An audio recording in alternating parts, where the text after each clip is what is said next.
Jina lake Ben Gethi katika uongozi wa Mzee Jomo Kenyatta ni jina lilitajwa kwa minong'ono tu. Wakati ule akihudumu kama mkubwa wa kitengo cha upelelezi cha polisi cha The National Security Intelligence Service chini ya kitengo cha Special Branch, kabla ya kuwekwa kando na kuridhiwa na James Kanyotu kwa kuwa Gethi alikosa elimu ya kuhudumu katika kitengo hiki kilichohitaji elimu na maarifa.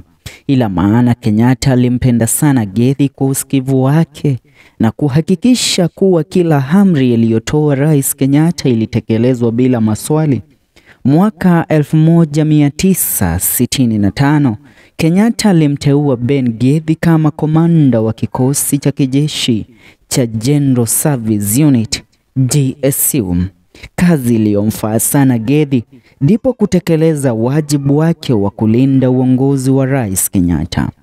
Kulingana na stakabadhi za undani za kikosi cha upelelezi cha Marekani cha US State Department pamoja na kile cha Uingereza cha MI6, vikosi hivi vilidai kwamba Gethi alikuwa katika mstari wa mbele kwa wale waliopanga na kutekeleza mauaji yake Waziri Tombo ya mwaka 1969 mwezi Julai tarehe 5.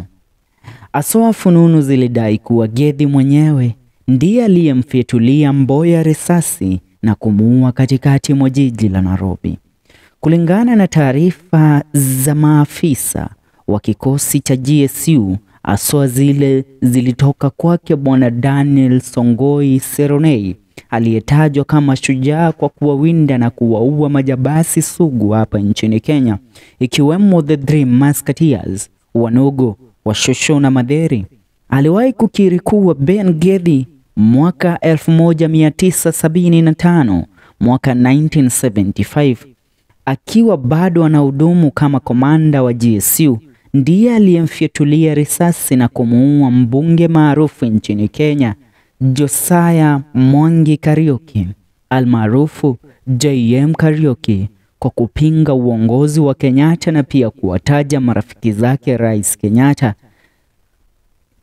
kutokea katika kundi la the Kiambu Mafia kama wafisadi waliojali tu tumbo zao ila hawakujali hali ya mwananchi wa kawaida. Kenyatta alimwamini sana Ben Gethi kuliko alivyomwamini makamu wake wa rais Daniel Moi.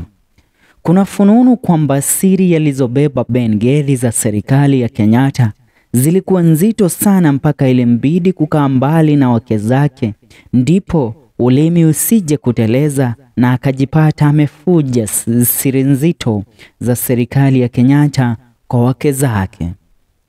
Ila kuta za uongozi wa Ben Gethi kama komanda wa kikosi cha GSU zilianza kubomoka mwaka 1978 mwezi Agosti, wakati vyombo vya habari vilitangaza kwamba Mzee Jomo Kenyatta alikuwa kishapata kuiaga dunia na makamu wake wa rais Daniel Moi ndiye alikuwa akimrithi Kenyatta kama rais wa pili wa Jamhuri ya Kenya.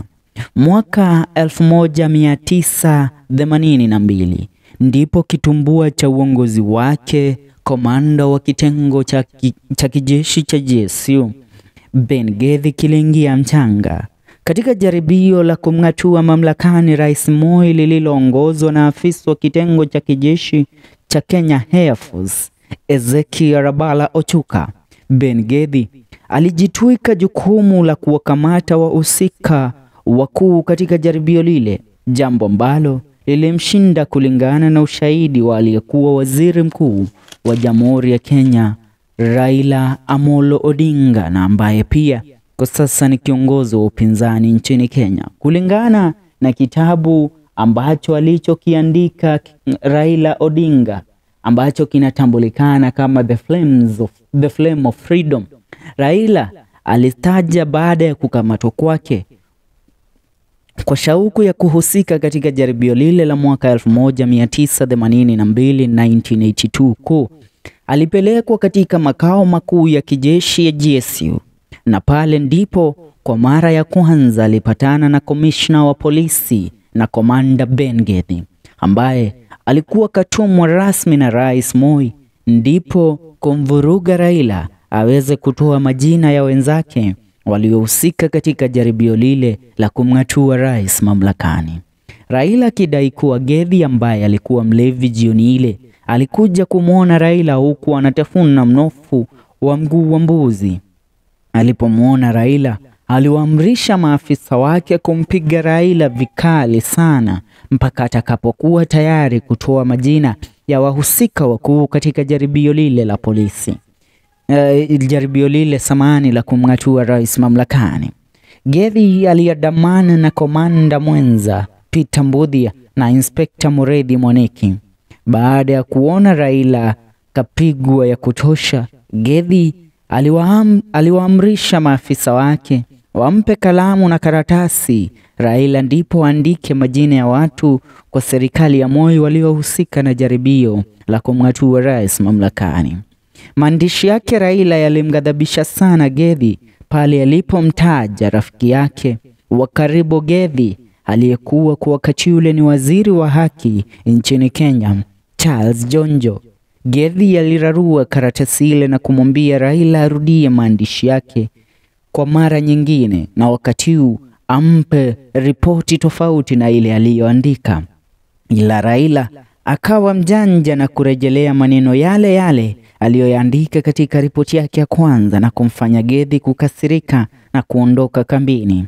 Siku mbili baada ya kushindwa kumuoji Raila Odinga, Rais Moi aliweza kutoa amri na taarifa zikachapishwa kwamba Gethi amepata kung'atuliwa mamlakani kama kiongozi wa kitengo cha kijeshi cha GSU, the General Service Unit, na alikuwa anakamatwa, na pale alipokamatwa Gethi alitiwa mbaroni na kufungwa gerezani kwa kipindi cha miezi 10 mpaka Juni mwaka 1983, ambapo siri zilidai ya kwamba kisa kikubwa kilichochangia Ben Gethi kuweza kukamatwa ni kwamba alijaribu kumficha Charles Jonjo kutokana na makali yake Rais Moi, wakati aliweza kugundua ya kwamba Jonjo alikuwa kati ya wale waliopata kutajwa sana katika sakata ya kumng'atua Moi mamlakani. Hivyo Gethi aliweza kuadhibiwa na Rais Moi kwa kunyimwa mamlaka na kuondolewa serikalini. Na pia yeye Gethi, kuna fununu ya kwamba alikuwa anajua jaribio lile la mwaka 1282 la kumng'atua Moi mamlakani lilikuwa liende kutendeka, na alikuwa na mamlaka kama komanda wa kitengo cha polisi cha GSU mamlaka ya kuweza kuzuia jambo lile, ila maana alisikia ya kwamba the Kiambu mafia walikuwa wakihusika. Gethi akajitenga kabisa na kujihusisha na kusimamisha jaribio lile, jambo ambalo lilimkasirisha Moi na kuchangia kuwekwa gerezani kwa Ben Gethi. Ila aliachiwa mwaka 1983 na kwenda nyumbani kuishi na familia yake.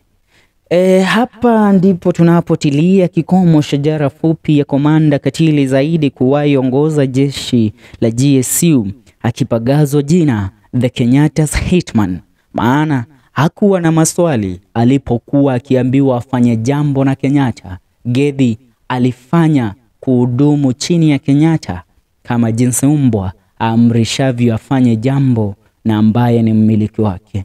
Ni hayo kwa sasa tu, tuungane kwenye video zetu zijazo. Usisahau, hii ni FM Show KE. Mimi niite FK Mwenda, na hapa ni ndani ya kipindi cha The Drums of History.